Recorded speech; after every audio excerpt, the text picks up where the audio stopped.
Let's get centered. This week, did Democrats cave or did they win?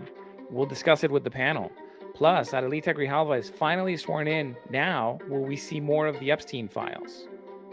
I'm Louis Miranda alongside Jeremy Murphy and Carl Meacham for the last time. Wow. What was the name of that show in the 80s? Blossom.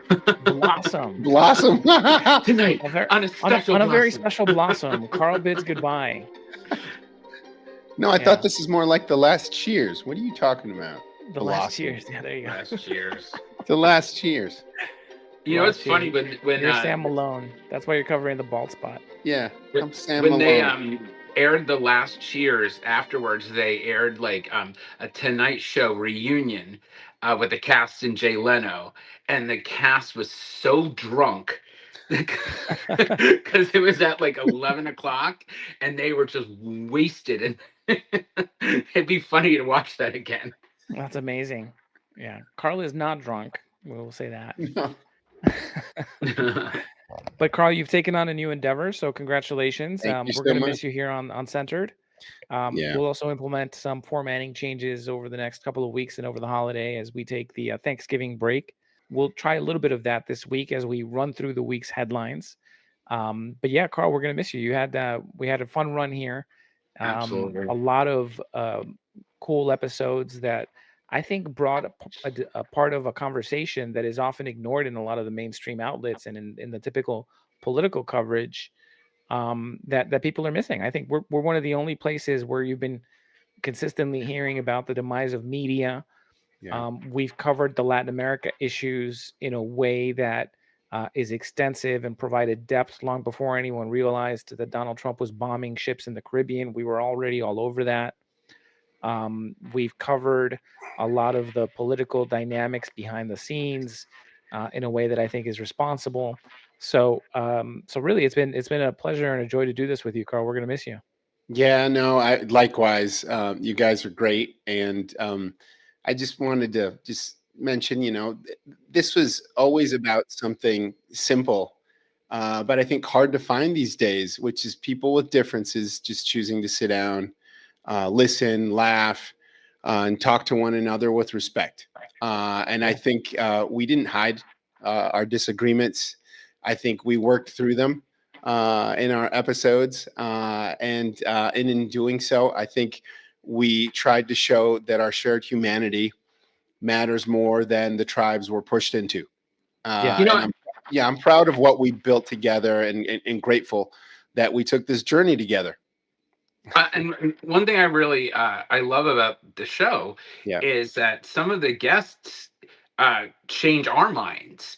And there's a lot of stuff like the Afghan evac story blew my mind because I really didn't know how we basically betrayed them. I thought it was just like we wanted to get out and they put their weapons down and they surrendered to the Taliban. And to hear that we had systematically just left people there, we'd shut off programs, that was really, and that's stuff I didn't know. So, I think we've all come to it with an open mind and actually listening to our guests, not just the viewers, but us. That's right. That's right. Well, Yeah. Luis, Carl, I what was think your you favorite wanted us, episode? you wanted us to talk about what our favorite episodes were, and I ranked them. I ranked my top 3. Nice. So I'm gonna make myself vulnerable right now. Sasha Meinrath was incredibly informative to me, and that was a great one. Yeah. Yeah. Outrage drives engagement. Wow.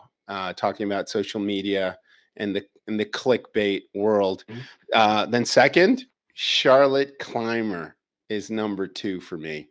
Her activism was inspiring, and I think for a lot of folks, it's an eye opener. A lot of folks that aren't acquainted with a lot of the issues that she's advocating, and I would have counted myself as one of those. So I would say that was a very enlightening episode. And then she was pragmatic and practical. Hell yeah. And then I think number 3 is Stuart Elliott, the AI disruptions. That was really great. How does authenticity survive? I think was one of the themes in the discussion. That I really learned a lot from that. But I don't know, Jeremy, what's yours before we get to Luis? Because I know Luis probably has a very articulate take. But anyway. You know, the Afghan evac, I think that was probably one of them that blew my mind because I really didn't know a lot of that. Um, and Stuart Elliott was fantastic because he one of the things that I've been so impressed with our show is that our guests have such pedigree. Like they're not just like someone off the street; they have like their bona fides. Yeah. And Stuart covered media for the New York Times for like 30 years, and so he had a front row seat into how it's evolved. So that was really interesting. I think those are my two favorites. Yeah, Stuart was really great. Loved the episode with him. I was a big Meet the Press fan growing up, so the Chuck Todd Oh, that was great. episode was Yeah. particularly fun. And he just brought just great energy, and a lot of controversial perspectives. He didn't think the Democrats should do the Prop 50 in California. So that was a good back and forth, and sort of the way that he was challenging Democrats was really good. I definitely thought that Stuart Elliott was terrific, and Sasha Mainrath probably round out the top three. I also think the conversation with Carmen Dominguez on the AI stuff was really fascinating because the depth that we were able to get into in that episode on like what's actually going on was really fascinating, and debunking a little bit of the job damage may not be as severe. I thought that was a really interesting point. Yeah. That we're going to continue to see fleshed out. I actually saw somebody on MSNBC, Steve Radner today, talking about how every time there's these economic disruptions, yes, you lose some jobs from industries that kind of go away, but more jobs are created afterwards. And so that may well be what's happening now. Certainly not with the Trump administration, because the economy is just not doing well with the tariffs and everything else that he's been doing. But that was a really fascinating take too. So yeah, a lot I think to be proud of in the conversations that we've had with you, Carl, and your hot takes. Yeah. I'm gonna miss that. Miss hanging out with you guys. And and our Spanish version, I thought that was also a really good dynamic. I agree. And Tiago's take on Brazil. And how China already won Latin America. Yep. Amazing. That was great. And I guess, for folks, listening, I hope it added to their knowledge in a way that was like not preachy, but they could just, sit back and listen to the conversations, and that it probably, added to their information. There's so much information coming at us these days. I hope it was an easy way to learn about some things. Well, it was civil too. There was not, we could disagree on certain topics, but, in a respectful way and an educated way. But there was no like fisticuffs. It wasn't like, cable TV when people just like throw mud at each other. I think, everybody came to this with a level of respect for the other person. All right, so let's jump to the headlines. And this is a fun one. I gotta say that, every once in a while you get dealt a story that is just so fucking crazy, and that plays out in such a wild way that is just fun, and even if it can be depressing. And that's how I felt about this first story. On screen right now, MSNBC published this headline on November 10th. No way to defend this. Senate Democrats rage at their colleagues for breaking ranks on the shutdown, by Michael Schnell. And man, what, the article aside, this was, the longest shutdown in U.S. history. The last one had been 35 days during the first Trump administration, and it jumped up to over 40 days. I think it was 42 days total by the end of it.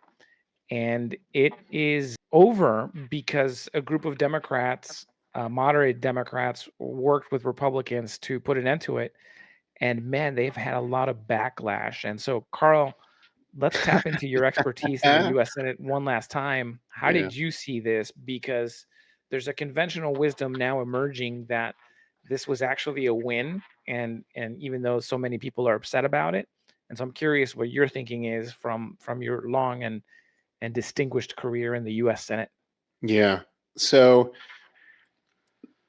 the scenario where it's a win is that Democrats have been able to guarantee that they're going to get a vote on ACA at some point now in December. Okay. And a lot of folks, under the assumption that uh, shutdowns are never good for the minority party, are supportive of that version. On the other hand, if you look at the context in the run up to this decision, um, Democrats were coming off of a Tuesday voting situation, elections where they were able to really have wins and really define themselves on the issues of affordability. You know, they were coming to some sort of definition that was necessary after months of being sort of all over the place when it came to who they were. Also, um, there seemed to have been there seems to have been a lot of traction with folks, a critical mass of Americans feeling that the Republicans were the ones at fault for the shutdown. And I'm saying this in the most dispassionate way, almost like calling balls and strikes, Luis and Jeremy. The momentum was with Democrats to hold their ground. And I think the surprise came when these 7 senators thought differently, and their views were basically because of, you know, SNAP, because of the fact that this was affecting Americans in a very negative way, and they wanted to stop the suffering. No, look, travel was about to get disrupted ahead of Thanksgiving season. Right, which I understand. But a lot of folks would say, if you reverse this and you put the Republicans in the place of Democrats, would they have held the line a little different? Would there have been party discipline? And would they have weathered the storm in order to get the hit? A lot of folks feel that Republicans are more focused on acquiring power than the Democrats. The Democrats are more interested in being right. So, or so you tell us. I mean, so many of my friends tell me, and you being one of them, Luis. So I mean, I think I prove the point every week. Yeah, but to me, you know, I just to close, I don't want to ramble. To close, what'd you get out of it, and was it worth it? That's kind of where I look at it. Well, you know, I think, you know, there's all this outrage against these 7 or 8 senators for doing their job. Your job is to negotiate. Your job is to legislate. You know, you went to the other side and you negotiated and you reopened the government. I don't, yes, they gave up certain things, but they brought, you know, they're putting Americans back to work. They're, you know, they're funding SNAP. You know, the air traffic control people are going to show up Right. again. They did their job. Their job is not to, you know, be partisan and to fight. Your job is to legislate and run the, you know, fund the country, and that's what they did. Yeah, you know, senators like to tout themselves as the world's greatest deliberative body. But here's my hot take. My hot take is that I don't actually like shutdowns. I think a shutdown has become a tool of choice for partisans in both political parties over the last 15 years, really. And the threat of shutdown was constantly exercised against Barack Obama because you had Republicans in Congress who basically didn't want to give him any wins and didn't want him to be able to govern, and so they did everything they could to just, you know, stick their foot out and try to trip him up. And it was ridiculous. I think, to your point, Jeremy, Congress, their most basic function is supposed to be to budget and to keep government running. And the fact that they can't do this consistently is just so pathetic. Your job, Congress, is to budget and to keep the government functioning. If you can't do that, I don't even know why we're wasting money on your salaries if you can't get that job done. And so I'm not a fan of shutdowns to begin with. But here's the second part of this. The expectations were set really poorly because I think arguably, and we talked about this during when Chuck Schumer went along and prevented a shutdown previously a few months ago, he got such blowback for not using the leverage, the very little leverage he had, at that point that he didn't have much of a choice but to go into a shutdown in this one. And so expectations were set incorrectly because there was this idea that Democrats could actually force Republicans to, I don't know, maybe roll back the cuts to healthcare that were part of the one big beautiful bill, that piece of trash legislation, or that they could get them to extend the Affordable Care Act subsidies. That was never going to happen because of a shutdown. And so I think that the expectation that people had that that's what was going to come out of this was just unfortunately blown way out of proportion. I think Democrats did have a victory here because they forced the Senate's hand in at least agreeing to allow a vote. Now, that vote might not turn into anything, but again, Democrats control nothing. We don't control the Senate, we don't control the House, we don't control the White House. So, getting that commitment to at least put that bill on the floor to extend Affordable Care Act tax credits, that's huge. Now, my hope is that they also include some rollbacks on the cuts that they made in the one big beautiful bill, because those were ridiculous. It was the steepest slashing of our social safety net ever. And so hopefully they include that in that bill, even if they have to negotiate some of it away to get like a real vote, at least on the Affordable Care tax credits. So, that's one that's a pretty significant victory. But look, the House of Representatives may not take up that bill. And so, whether or not we can actually pass anything, people have to remember that Donald Trump is in office. This is a guy that just went to the Supreme Court to deny hungry people food because he refused to negotiate on healthcare. And this is a Republican Party that's been trying to kill the Affordable Care Act since it passed in 2010. So at the end of the day, I don't know why Democrats set the expectations so poorly, but the most that we could hope for is to pressure Republicans to the table. Whether or not we can get anything out of them is up for debate. And I'm just hoping that the Marjorie Taylor Greens, who are now breaking ranks because their districts, arguably Republican districts across the country are more affected by SNAP cuts and by healthcare cuts than Democratic ones, because they tend to be more rural. A lot of rural hospitals are going to close because of the cuts in the one big beautiful bill. So there's an opportunity to pressure Republicans and to raise healthcare to the top of the issue pile. And look, the fact that we're even talking about healthcare, what were we talking about a few weeks ago? Crime, Yep. National Guard in the streets, Donald Trump trying to force a showdown with states. This was a victory on a bunch of fronts. And yes, it sucks and it's frustrating that we couldn't get healthcare as part of the deal. But to your point, Jeremy, that's unfortunately the sausage making. And when sausage making in Congress is front and center, it's never pretty. But I think ultimately this will be a win, especially if you can continue to raise that contrast where Democrats are fighting for people's food and people's health care and Republicans aren't. And the filibuster survived, which I think is like something at least to be thankful for. I mean, Donald Trump put so much pressure on them to just go nuclear and do the 51-49. And I was sure the Senate was going to budge. I mean, they caved to him on everything. But I guess John Thune and all the kind of the traditionalists really held firm on that. So I think that is, I guess, one takeaway that was good. Well, Well, I they're would add afraid that they're. Go ahead. I would add, I mean, I don't see it so rosy, Luis and Jeremy. I see that the aftershocks for the Democrats can possibly be devastating.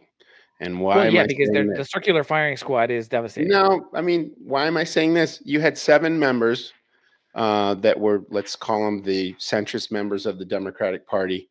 Why did it take this for them to be able to talk with the Republicans? Does this mean that they're going to talk with the Republicans on immigration, on healthcare with this vote on the ACA? That's one question. Another question is going to be this. The factionalism that can happen with the Democratic Party, because it's less focused on party discipline, is real. You have a social democratic wing of the Democratic Party now. You have a progressive wing of the Democratic Party, and you have a centrist wing of the Democratic Party. Is Schumer going to face a challenge from AOC? That's real. So all of these things, this is not just the vote. It's not Well, just coming back to do business after the shutdown. It's the implications that this has as you're going into an election, a midterm election that's make or break for the country. Many would say. yeah, no, you're right. The Democratic infighting is going to continue, but again, Democrats start to focus on what Republicans are not doing, and one of those things is our next headline here on screen from Good CNN. transition. Good transition. I loved this headline. Rare sight in Washington. The House of Representatives is getting down to work. That's just amazing. And this guy, this is a clown, this Speaker Johnson. I can't Oh, he's believe that terrible. he kept the House out of session for like 8 weeks, essentially a paid vacation. And he did it because he didn't want to swear in Yeah. the congresswoman from Arizona who won a special election to replace her father in late September. And that's our next headline is here from Arizona's local media from the Arizona Republic. Representative Adelita Grijalva pulled no punches at swearing in. This body has failed. Wow. And wow, she really did come in swinging and did such a great job of emphasizing why this was so ridiculous. He kept the House out of session for 8 weeks, mostly to just avoid having to swear her in, and refusing to do something he did for 2 other Republicans earlier in the year, because she was going to be the deciding vote on the discharge petition to get the Jeffrey Epstein files. And again, Carl, you worked in Congress for a long time. I can't, there's been plenty of times where Congress has had like the most ridiculous schedule, and you wonder when they're getting any work done. Yeah. But I've never seen anything like this. No. But I think you really highlighted what the issue is here. It's the vote on disclosing files related to Epstein. And I think the role of the speaker in this case was block and tackle for the president and to try to delay that as much as possible. And I think she just came out straight out of the gates with this issue. And I think what it does is that it highlights, where the attention is going to go now for Democrats. I think, we had the shutdown. We have these conversations on, the party fracture that it could end up being. Maybe this ends up being the party glue.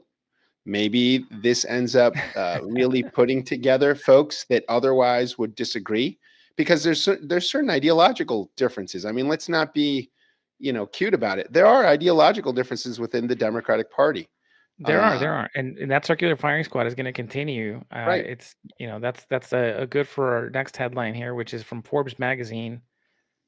Late night hosts mock Senate Democrats, saying they caved on shutdown.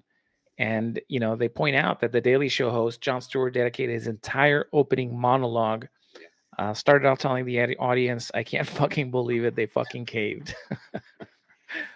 And so, they're going to continue to take a lot of heat from just the general public too. Well, I got to say this, but late night. One of the reasons the day part is failing is because they're getting really political. People don't want to watch politics at 11:30. They want to watch stupid pet tricks. They want to see celebrities. So when you have Jimmy Kimmel crying and you have people opining and Colbert, the country's so polarized. Stop with the politics. That's not your job. I mean, Jon Stewart is different because his show is it's a comedy sketch show. Yeah. But the other three, I mean, this is why it's failing, because people don't want to be lectured at night. Yeah. Just give us entertainment. That's when you're going to bed, and you don't want someone screaming politics. I don't think people want to be preached to. I think you're right. Exactly. I think there's a tradition, right? And it's how you do it. It's the Johnny Carson way, But he was never political. He was right. But never. to make fun of stuff. He was making fun of everybody. I mean, he had routines on Nixon that were just, and for some reason they were depoliticized, even though implicitly they were political. I don't know if we've lost that sophistication, Jeremy. Well, I think we have, and you see these hosts crying on the air. Yeah. I mean, come on, it's supposed to be comedy. It's not. Yeah. And this is why the day part's failing. This is why Colbert is failing, because not only do people not want to watch, advertisers don't want to be in that environment because everything is so political. Um, so I do think maybe we go back to the roots of Carson, of Jay Leno. Jay Leno never offended anybody. Um, he was comfort TV, That's right. and we went so far away from that. Yeah. And that's true. Although I think that a lot of people actually want spaces where they feel their opinions are reinforced, which is part of what social media has done. Is it's getting, people seek that out because, in part, because they seek it out, but also because the algorithms are training them to seek out spaces where they find agreement with their values. And Right. and so I don't know that it's as clean cut as people just want to laugh at nights anymore. But But you said something really important, Luis, which is people are seeking that out. It used to be, I don't know who was to blame for this, but it used to be that people would seek out the engagement of the different views. yeah, And it used to be like Baldwin and oh, Buckley Yep. talking from right and left on views of race in the 60s, right? Gore Vidal, same thing, views of race, and talking with Baldwin, with James Baldwin, right? William Buckley, James Baldwin, Gore Vidal, Yeah. William Buckley, right? It's like we don't have, I mean, it would be wonderful if you had folks that were similar these days that would engage. well, Carl, you have Tucker Carlson entertaining Nick Fuentes now and legitimizing his right-wing Right. fascist crazy ass ideology. Yeah, but that goes in line with what you're saying about people wanting to just hear their perspective or their view, and now they're just doubling down on it. I Yeah. mean, that's all it is. And it's sad that the Fuentes guy is becoming like the new Charlie Kirk, and he is 10 times worse. But you see a lot of young Republican men, really, his message is resonating. And I mean, this is a Holocaust denier. He's pro-Hitler. I don't think they could And have Tucker let chosen him a say worse. all of that and said nothing about it. Yeah. And I don't think they could have chosen a worse person. But this is part of the Trump base. These people got Trump elected by stoking that. And But speaking of the I Trump don't base, disagree with him having engaged him. It's how he engaged him Yeah. that I have issues with. yeah, Yeah, it was Right. a friend. It was a fireside chat. It wasn't Right. like.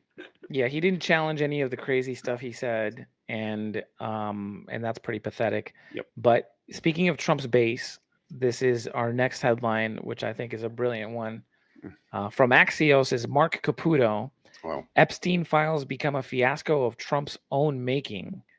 I like this one for, for obvious reasons. Again, Adelita Grijalva is the final vote on helping get the discharge petition out.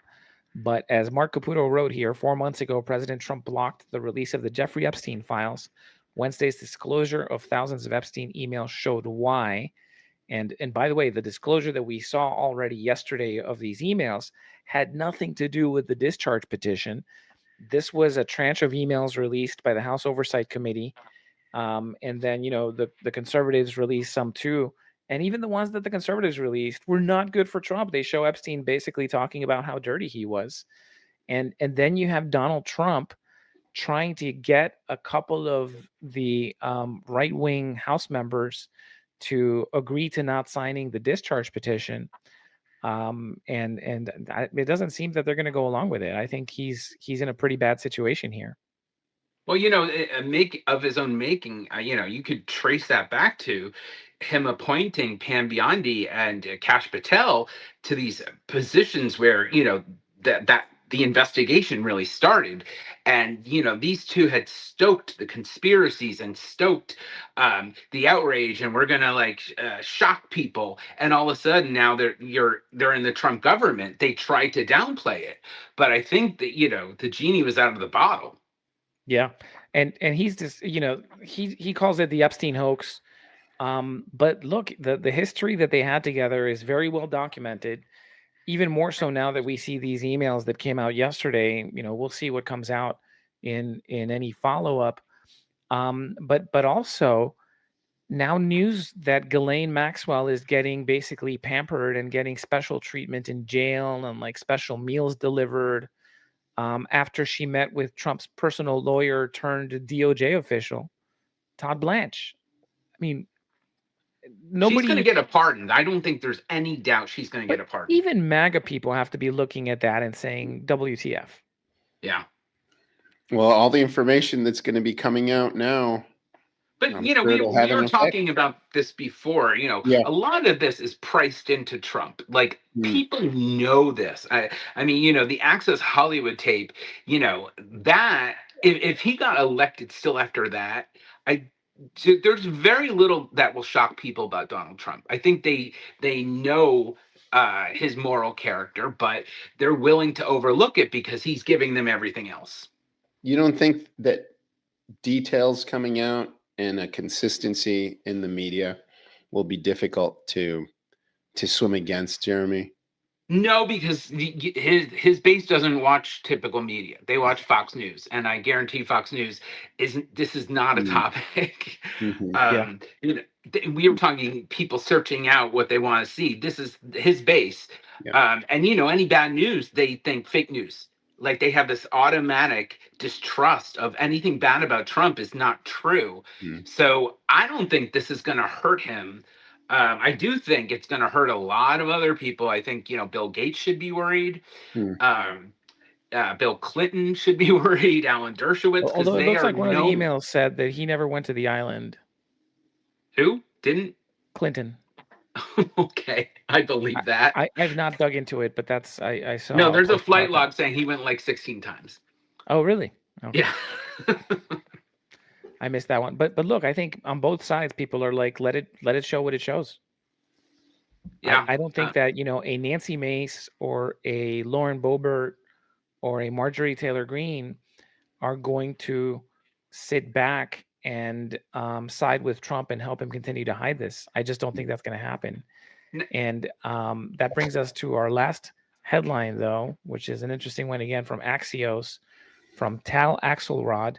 MAGA goes quiet on the Epstein files. And, this is also a good one. Tal writes, some of the biggest Epstein fire breathers from recent years were silent Wednesday after Democrats released a trove of new emails that included mentions of President Trump. Why it matters, what started as a conspiracy-laden search for answers against the deep state has turned for some into a defensive posture to protect Trump from two of the right's biggest boogeymen, Democrats and the media. But, I don't know that they can stay quiet for very long.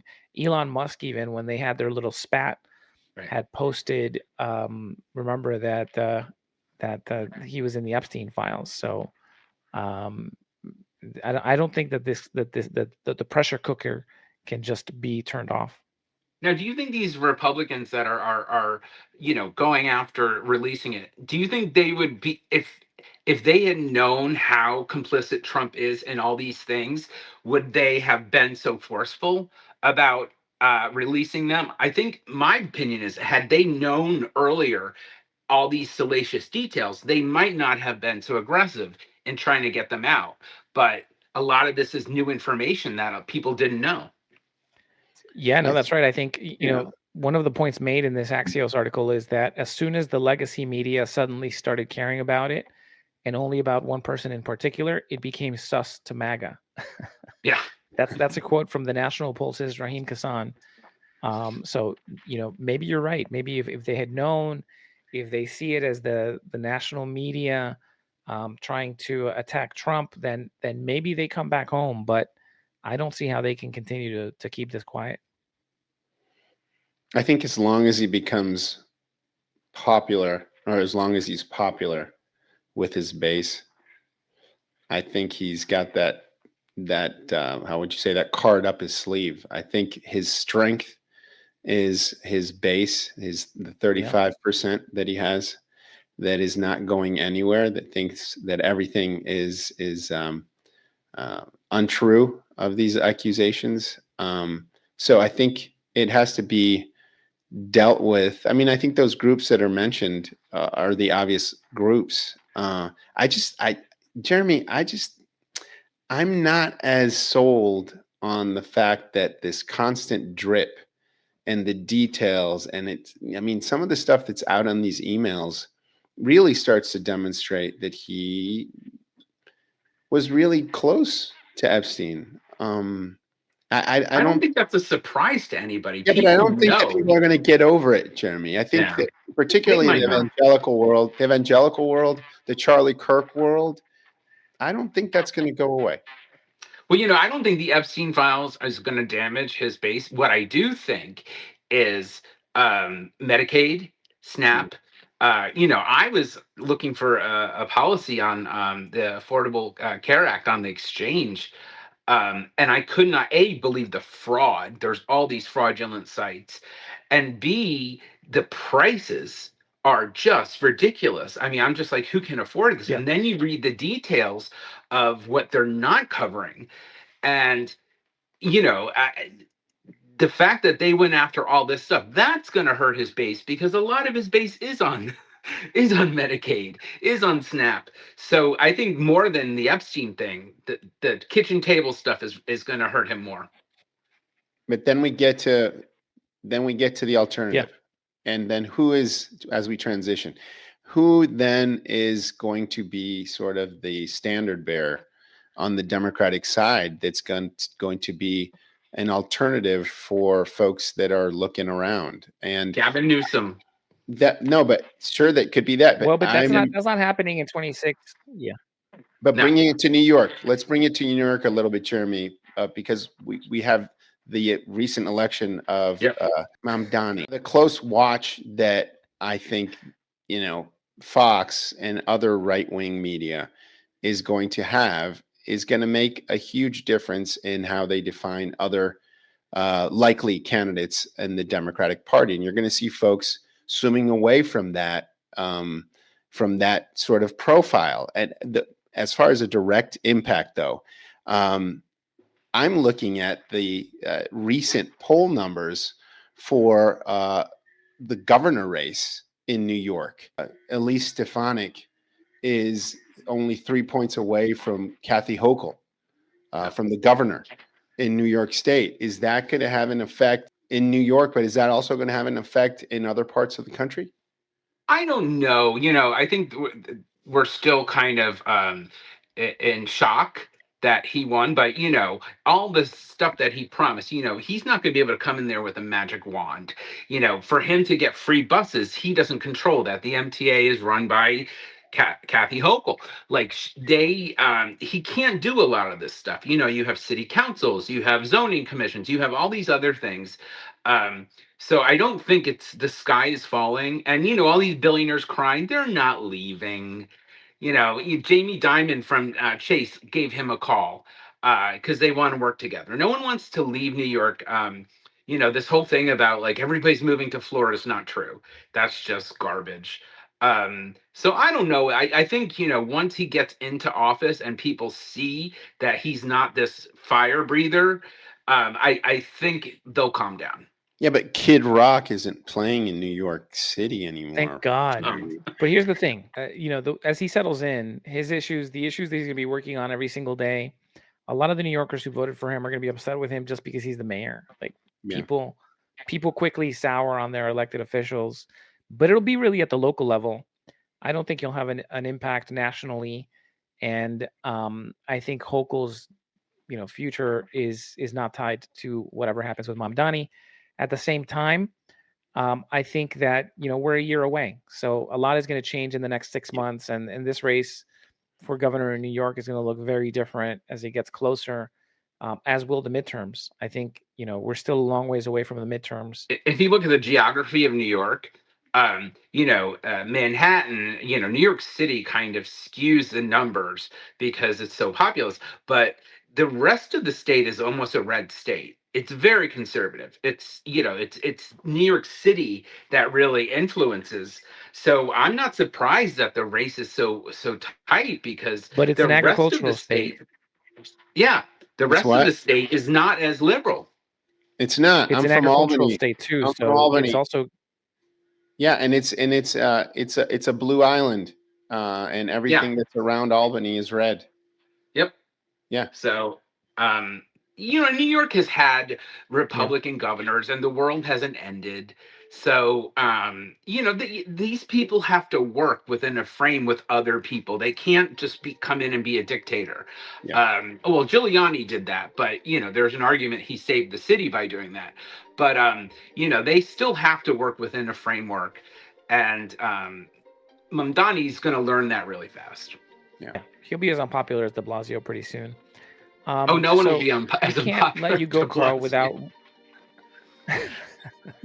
That's good.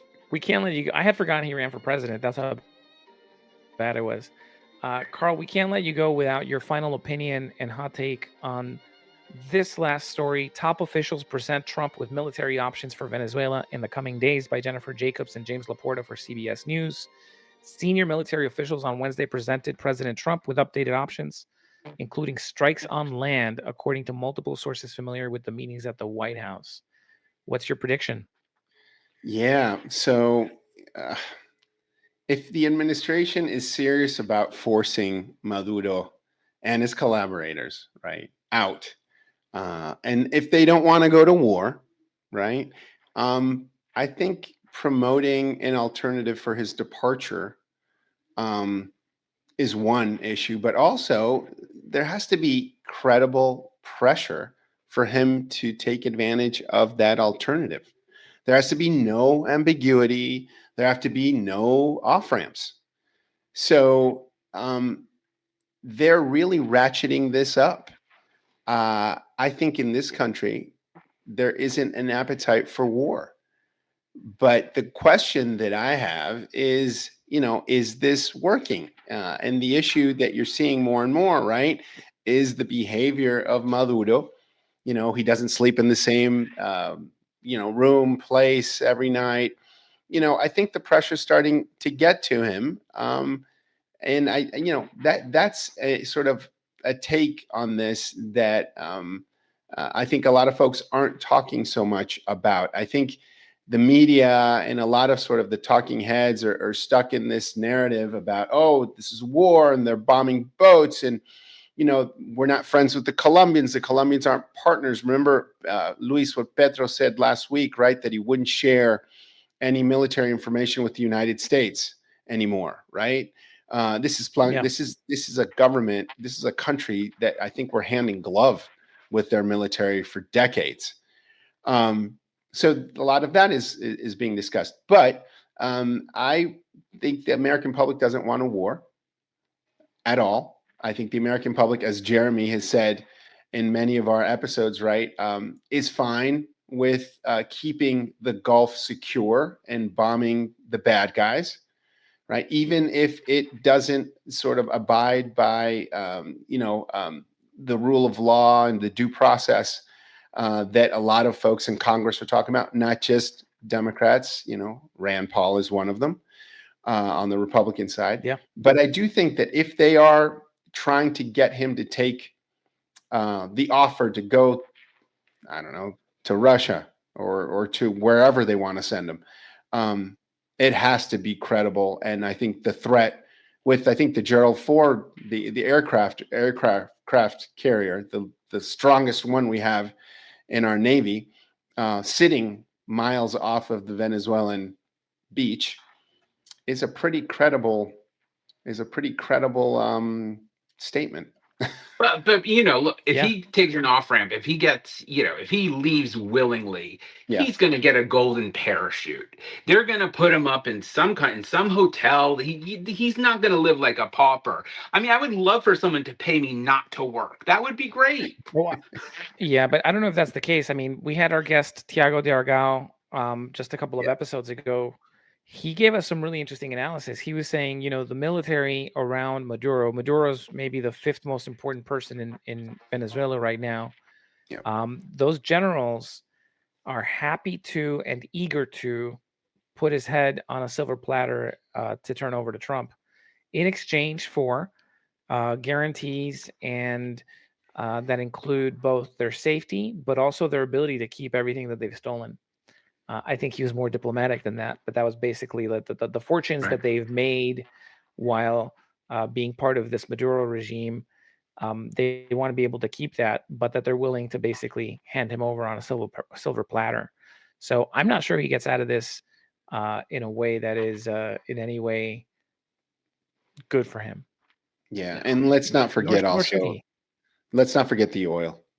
I Yep. mean, the United States has been very crafty. Look what we did in Ukraine, getting an agreement on some of these critical minerals with the Ukrainians, as far as support and payback for our support for them. Right? I wouldn't be surprised if the deal that's being crafted in exchange for removing Maduro involves hydrocarbons, Venezuelan hydrocarbons. I mean, Right. I just think, Stranger. there's so many deposed dictators living at the Ritz Paris. I mean, these people always get a golden parachute. So Well, right. so quite the episode. Carl, your final one. Thank you for thank doing you, this last sir. one with Thank us. you guys, and I wish you guys only good things. Awesome. We right. will have a Carl doll for the next one to just hold around. What do you think? I think that'd be great. Awesome. All right, guys. All right. Thank you for the time. Thank you. Thank you Take for a care. great episode. Jeremy, I'll see you Bye to next week. everybody, and to all the listeners, goodbye. Keep on Yeah. listening. Our panel featured Louis Miranda, former Obama White House communications advisor and former spokesperson at DHS, Carl Meacham, former Clinton appointee and a former senior Republican staff on the Senate Foreign Relations Committee, and Jeremy Murphy, former CBS executive, author, and publicist.